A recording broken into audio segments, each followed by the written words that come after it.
आज की इस विशेष गहन चर्चा में उन सभी का स्वागत है जो जो इतिहास और प्राचीन ग्रंथों में छिपे हुए भौगोलिक रहस्यों को ना एक वैज्ञानिक नजरिए से समझने की उत्सुकता रखते हैं। बिल्कुल। आज की इस चर्चा का आधार सिर्फ कोई एक ग्रंथ नहीं है, बल्कि हमारे पास स्रोतों का एक पूरा समूह है। हाँ, जिसमें वाल्मीकि रामायण का किष्किंधा कांड है। और हाँ, और साथ ही प्राचीन व्यापारिक मार्गों पर आधुनिक ऐतिहासिक शोध पत्र भी शामिल हैं। भू राजनीतिक लेख भी हैं। बिल्कुल। तो आज का जो मुख्य विषय है वो है वानर राज सुग्रीव द्वारा सीता माता की खोज के लिए सेना को चारों दिशाओं में भेजते समय दिया गया भौगोलिक सर्वेक्षण। और हाँ, प्राचीन ज्ञान के ऐसे ही डिकोडेड रहस्यों के लिए simplified awakening ancient wisdom decoded को लाइक, शेयर और सब्सक्राइब करना ना भूलें। ये विषय ना ऐतिहासिक भूगोल के दृष्टिकोण से सच में बेहद दिलचस्प है। क्योंकि अक्सर इन प्राचीन विवरणों को ना लोग केवल एक काव्यात्मक कल्पना मान लेते हैं, मतलब एक कहानी। सही कहा। लेकिन जब हम विभिन्न ऐतिहासिक शोधों और पुरातात्विक साक्ष्यों के साथ किष्किंधा कांड में दिए गए सुग्रीव के निर्देशों का मिलान करते हैं तो ऐसा लगता है जैसे हमारे सामने कोई प्राचीन और अत्यधिक उन्नत विश्व मानचित्र खोल दिया गया हो। एक ग्लोबल मैप। बिल्कुल। यह विवरण केवल भारत की सीमाओं तक सीमित नहीं है, बल्कि यह दर्शाता है कि उस कालखंड में भूमध्य रेखा से लेकर मध्य एशिया और सुदूर दक्षिण पूर्व एशिया तक की कितनी स्पष्ट समझ मौजूद थी। ठीक है, चलिए इसे विस्तार से समझते हैं। जरा इस पूरे संदर्भ की कल्पना की जाए। एक राजा है जो अपनी सेना को चारों दिशाओं पूर्व, दक्षिण, पश्चिम और उत्तर में जाने का निर्देश दे रहा है, बिना किसी उपग्रह के। हाँ, और बिना किसी आधुनिक कंपास या नक्शे के। बिल्कुल, केवल अपनी स्मृति और पारंपरिक ज्ञान के आधार पर पृथ्वी के एक बहुत बड़े हिस्से का सटीक मानचित्रण किया जा रहा है। हाँ, तो इस प्राचीन भौगोलिक यात्रा की शुरुआत किस दिशा से की जाए? मुझे लगता है इस चर्चा को ना तार्किक रूप से दिशाओं के आधार पर ही विभाजित करना सबसे उपयुक्त होगा। ऐतिहासिक स्रोतों का यह अध्ययन बताता है कि प्राचीन सभ्यताओं का ज्ञान एकांतवास में विकसित नहीं हुआ था। उनका दृष्टिकोण वैश्विक था। बिल्कुल, उनका संपर्क दूर दराज के क्षेत्रों से था। तो सबसे पहले उस दिशा से शुरुआत करते हैं जहां से प्राचीन नाविक अपनी लंबी समुद्री यात्राएं शुरू करते थे, पूर्व दिशा। रामायण के अनुसार सुग्रीव ने विनत नाम के सेनापति को एक बड़ी टुकड़ी के साथ पूर्व दिशा की ओर भेजा था। हाँ, स्रोतों में पूर्व दिशा की खोज का जो विवरण मिलता है वो बहुत ही विस्तृत है। भागीरथी, सरयू और कौशिकी जैसी नदियों को पार करने का उल्लेख है। इसके बाद ब्रह्ममाल, विदेह मालवा, काशी, कोसल, मगध और पुंडर जैसे राज्यों से होते हुए आगे बढ़ने का निर्देश है, जो कि भारत की मुख्य भूमि का भूगोल है। हाँ, यहां तक तो ठीक है, लेकिन इसके बाद का जो विवरण है ना, वो सच में सोचने पर मजबूर करता है। सुग्रीव भारत की सीमाओं के पार जाने की बात करते हैं और विशेष रूप से यवद्वीप का उल्लेख करते हैं। यवद्वीप। ग्रंथ के अनुसार यवद्वीप 7 राज्यों वाला एक विशाल द्वीप है और वहां सोने और चांदी की खदानें हैं।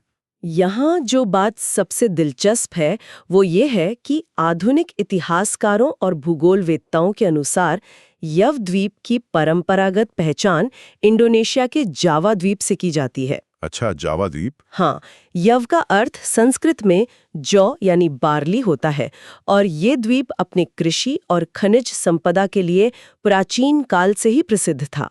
सुग्रीव का यह बताना कि यवद्वीप के आगे स्वर्ण और रजत द्वीप हैं, यह स्पष्ट करता है कि उस समय के समाज को सुदूर पूर्व के भूगोल का बहुत गहरा ज्ञान था। छिपने का संभावित स्थान और पूर्वी सीमा के रूप में इसे देखा गया। लेकिन यहाँ एक संदेह उत्पन्न होता है, मतलब क्या ये संभव नहीं है कि यवद्वीप महज एक काल्पनिक जगह हो जिसे सिर्फ कहानी को भव्य और रहस्यमय बनाने के लिए गढ़ा गया हो? हम कैसे निश्चित हो सकते हैं कि ये वास्तव में आज का इंडोनेशिया ही है? मैं समझती हूँ, ये एक बहुत ही प्रासंगिक सवाल है। इसका उत्तर हमें केवल साहित्यिक ग्रंथों में नहीं, बल्कि इतिहास और पुरातत्व में मिलता है। वो कैसे? अगर हम इसे व्यापक संदर्भ से जोड़ें, तो प्राचीन काल में भारत और दक्षिण पूर्व एशिया के बीच एक बहुत ही सक्रिय समुद्री व्यापार मार्ग था, जिसे मैरीटाइम सिल्क रोड या मसाला मार्ग भी कहा जाता था। पुरातात्विक खुदाई में जावा और सुमात्रा में प्राचीन भारतीय व्यापार के कई साक्ष्य मिले हैं। अच्छा, तो मतलब सबूत मौजूद हैं। बिल्कुल। इसके अलावा रोम और ग्रीक इतिहासकारों ने भी अपनी पुस्तकों में इन स्वर्ण द्वीपों का जिक्र किया है, जहां से भारतीय व्यापारी मसाले और सोना लाते थे। इसलिए सुग्रीव द्वारा यव द्वीप और वहां के खनिजों का सटीक वर्णन करना कोई कोरी कल्पना नहीं है। बल्कि उस समय के नाविकों और व्यापारियों द्वारा संकलित किए गए वास्तविक भौगोलिक डेटा का हिस्सा है। एकदम सही। इसका मतलब है कि ये ज्ञान पीढ़ियों की समुद्री यात्राओं का परिणाम था। स्रोतों में ये भी बताया गया है कि पूर्व दिशा की अंतिम सीमा के रूप में उदयागिरी है, जो कि स्वर्ण पर्वत है, जहां से सूर्योदय होता है। हाँ, और ये पूर्वी सीमा का अंतिम छोर माना जाता है। और एक बात, इन दूरियों को मापने के लिए योजन शब्द का प्रयोग किया गया है। श्रोताओं की स्पष्टता के लिए यह बताना जरूरी है कि योजन प्राचीन काल में दूरी मापने की एक इकाई थी, जो लगभग 12 से 15 किलोमीटर के बराबर मानी जाती है। बिल्कुल। पूर्व दिशा के समुद्री मार्गों को समझने के बाद अब उस दिशा की ओर बढ़ा जाए जो इस पूरी खोज के केंद्र में थी, यानी दक्षिण दिशा। हाँ, दक्षिण दिशा की जिम्मेदारी अंगद और हनुमान जैसे प्रमुख अन्वेषकों को दी गई थी। इस दिशा का विवरण सबसे अधिक विस्तृत और क्रमिक है। शुरुआत कहाँ से होती है? शुरुआत विंध्या पर्वतमाला से होती है, जिसे 1000 चोटियों वाली एक विशाल पर्वत श्रृंखला बताया गया है। दक्षिणी खोज में ये सबसे पहला बड़ा मील का पत्थर था ना? बिल्कुल। विंध्य पर्वत उत्तर और दक्षिण भारत के बीच एक प्राकृतिक भौगोलिक सीमा का काम करता है। विंध्या को पार करने के बाद सुग्रीव नर्मदा, गोदावरी, कृष्णवेणी और वर्धा जैसी महान नदियों का जिक्र करते हैं। नदियों के सटीक क्रम पर ध्यान देना बहुत जरूरी है। ये केवल यादृच्छिक रूप से गढ़े गए नाम नहीं हैं। नहीं, बिल्कुल नहीं। ये उत्तर से दक्षिण की ओर जाने वाला एक वास्तविक जमीनी मार्ग का वर्णन है। इसके बाद मेखल, उत्कल, दशार्ण, अवंती और विदर्भ जैसे क्षेत्रों की बात की जाती है। और जैसे जैसे खोज दल दक्षिण की ओर बढ़ता है, सुग्रीव चोल, पांड्या और केरल राज्यों का अन्वेषण करने का निर्देश देते हैं। ये क्रमबद्धता ही इस भौगोलिक सर्वेक्षण की सबसे बड़ी वैज्ञानिक प्रामाणिकता है। ये दर्शाता है कि प्राचीन भारत में एक सुव्यवस्थित भूमि मार्ग मौजूद था, जो उत्तरी मैदानों को सीधे प्रायद्वीपीय भारत के सुदूर दक्षिणी छोर से जोड़ता था। और इसके बाद आता है महेंद्र पर्वत। हाँ, जिसे आज के भूगोल में पूर्वी घाट या मलय पर्वत श्रृंखला के रूप में पहचाना जाता है, जहां से लंका जाने के लिए समुद्र पार किया गया। बिल्कुल। सुग्रीव स्पष्ट रूप से बताते हैं कि ये तटीय पर्वत समुद्र में गहराई तक गया हुआ है और यहीं से समुद्र को पार करने का निर्णय लिया जाता है। और इसके बाद दक्षिण का विशाल समुद्र आता है, जिसे आज हम हिंद महासागर कहते हैं। ग्रंथ में बताया गया है कि समुद्र पार करने पर 100 योजन चौड़ा एक चमचमाता हुआ द्वीप है। सुग्रीव दक्षिण दिशा में कुंजर पर्वत और भोगवती नगरी का भी उल्लेख करते हैं। इन विवरणों को पढ़कर ऐसा प्रतीत होता है कि प्रायद्वीपीय भारत और हिंद महासागर की टोपोग्राफी का एक स्पष्ट 3D मॉडल उन लोगों के दिमाग में मौजूद था। निश्चित रूप से। और यह केवल जमीन की बनावट का ज्ञान नहीं था, बल्कि वहां की वनस्पतियों, खनिजों और यहाँ तक के समुद्र की गहराई का भी ज्ञान था। कमाल है। दक्षिण दिशा के इस गहन समझ का मुख्य कारण व्यापार भी हो सकता है, क्योंकि दक्षिण के राज्य अपने मोतियों, मसालों और बंदरगाहों के लिए पूरी प्राचीन दुनिया में प्रसिद्ध थे। तो पूर्व और दक्षिण की इस अविश्वसनीय भौगोलिक यात्रा के बाद पश्चिम दिशा के विवरणों का विश्लेषण किया जाए। सुग्रीव पश्चिम दिशा की खोज का नेतृत्व सुषेण को सौंपते हैं। ऐतिहासिक और भौगोलिक साक्ष्यों के आधार पर देखा जाए तो पश्चिम का विवरण अत्यधिक विस्मयकारी है। सुग्रीव सौराष्ट्र क्षेत्र का नाम लेते हैं। हाँ, और कहते हैं कि पश्चिमी समुद्र यानी आज के अरब सागर के तट पर अन्वेषण किया जाए। इस विवरण में एक बहुत ही विशिष्ट भौगोलिक सूचक का उल्लेख है, जहां सिंधु नदी समुद्र में मिलती है। सिंधु नदी और अरब सागर का मिलन स्थल, यह एक अत्यंत महत्वपूर्ण लैंडमार्क है पश्चिमी खोज की सीमा के लिए। सुग्रीव का निर्देश है कि जहां सिंधु नदी समुद्र में गिरती है, वहां सोमगिरी नाम का एक विशाल पर्वत है और उस क्षेत्र की बारीकी से जांच की जानी चाहिए।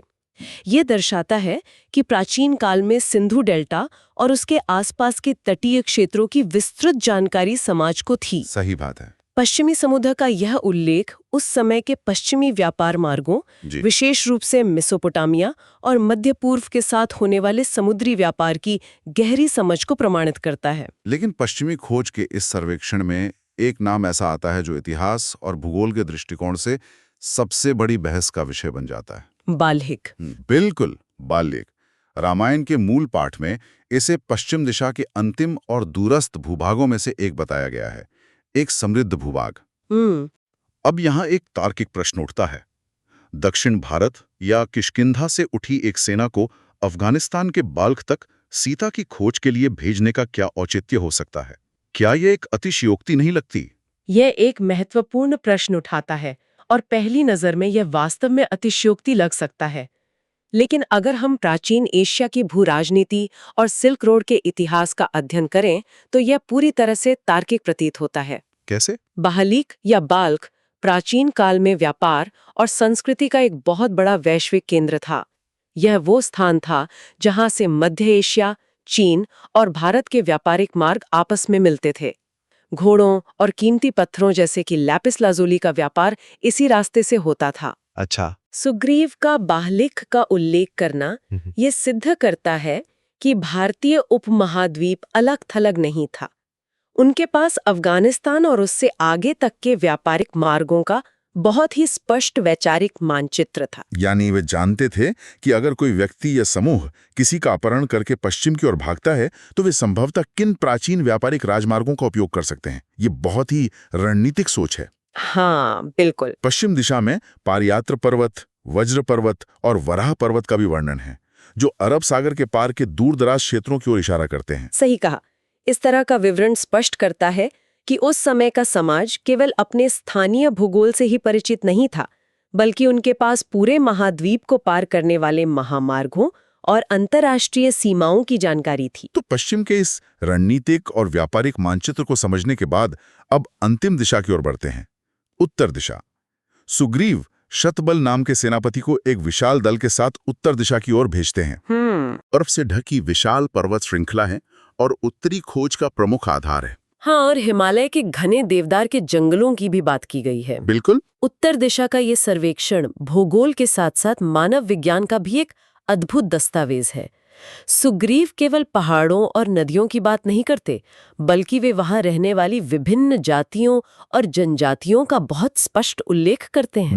विदेशी जनजातियां। हाँ, वे म्लिच्छों, पुलिंदों, शूरसेनों, प्रस्थलों, भरतों, कुरुओं, कंबोजों, यवनों, शकों और दर्दों के इलाकों में खोज करने का निर्देश देते हैं। ये जनसांख्यिकीय विवरण बहुत ही दिलचस्प है। सुनने वालों के लिए यहाँ ये स्पष्ट करना आवश्यक है कि प्राचीन ग्रंथों में म्लिच्छ शब्द का प्रयोग किसी भी प्रकार से अपमानजनक अर्थ में नहीं होता था। नहीं, बिल्कुल नहीं। बल्कि उन विदेशी या घुमंतू जनजातियों के लिए किया जाता था जो वैदिक सभ्यता के दायरे से बाहर रहती थीं। इसी तरह यमन शब्द का प्रयोग ऐतिहासिक रूप से इंडो ग्रीक बस्तियों के लिए और शक शब्द का प्रयोग सिथियन कबीलों के लिए किया जाता था, जो मध्य एशिया से ताल्लुक रखते थे। कुरुक्षेत्र या दिल्ली के आसपास का इलाका और उसके पार मध्य एशिया की ये बस्तियां, सुग्रीव का इन सभी विदेशी जनजातियों के क्षेत्रों में छानबीन का निर्देश देना ये बताता है कि उन्हें हिमालय के पार की भू राजनीति का गहरा ज्ञान था।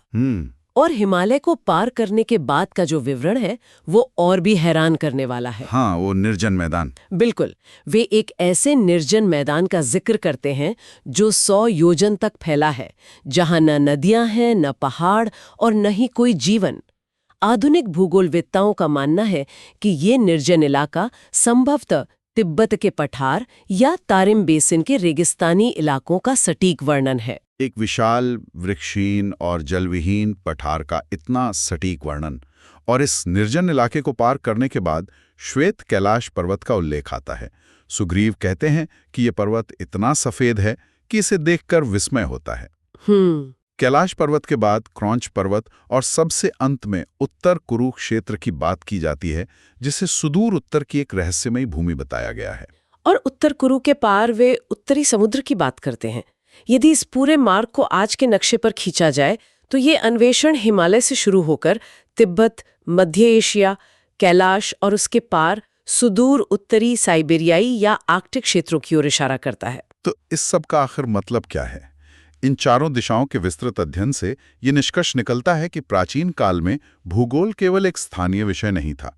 उस समय के समाज, विचारकों और नाविकों के पास एक अत्यंत उन्नत वैश्विक दृष्टिकोण था। हाँ, सुग्रीव द्वारा दिया गया ये भौगोलिक सर्वेक्षण महज एक काव्यात्मक रचना नहीं हो सकती। इसमें नदियों के उद्गम, पहाड़ों की श्रृंखलाओं, समुद्री रास्तों और मध्य एशियाई जनजातियों का जो वर्णन है, वो निश्चित रूप से उन लोगों के अन्वेषण का परिणाम है जिन्होंने वास्तव में दुनिया की यात्रा की थी। मैं मानती हूँ कि ये पूरी चर्चा हमें इतिहास को देखने का एक नया नजरिया देती है।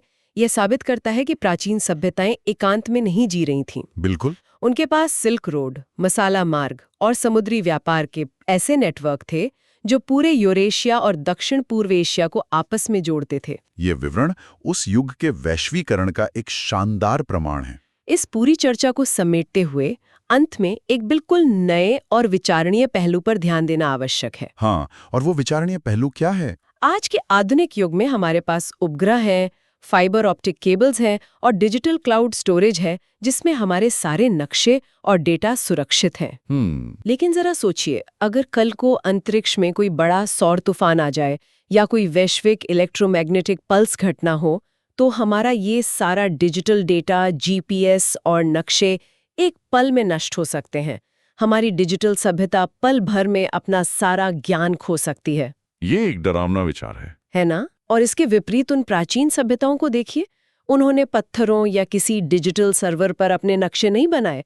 उन्होंने भूमध्य रेखा से लेकर मध्य एशिया और सुदूर पूर्व के इस विशाल विश्व मानचित्र को श्लोकों, कविताओं और मौखिक परंपराओं के रूप में गूंथ दिया। श्रुति और स्मृति। बिल्कुल, एक ऐसी तकनीक जो पीढ़ी दर पीढ़ी दिमाग से दिमाग तक ट्रांसफर होती रही। ये सोचने वाली बात है कि क्या ये श्रुति और स्मृति की मौखिक परंपरा हमारे आज के डिजिटल स्टोरेज से कहीं अधिक सुरक्षित और स्थायी नहीं है, जिसने हजारों सालों के युद्धों, प्राकृतिक आपदाओं और समय की मार को झेलकर भी इस उन्नत भौगोलिक ज्ञान को आज तक सुरक्षित रखा? यह सच में बेहद ही गहरा और स्तब्ध कर देने वाला विचार है। डेटा को संरक्षित करने का ऐसा तरीका जो पीढ़ियों की स्मृति में सुरक्षित रहे, वास्तव में आज की किसी भी हार्ड ड्राइव से अधिक टिकाऊ साबित हुआ है। इसी विचार के साथ हम आज की इस विश्लेषणात्मक गहन चर्चा का समापन करते हैं।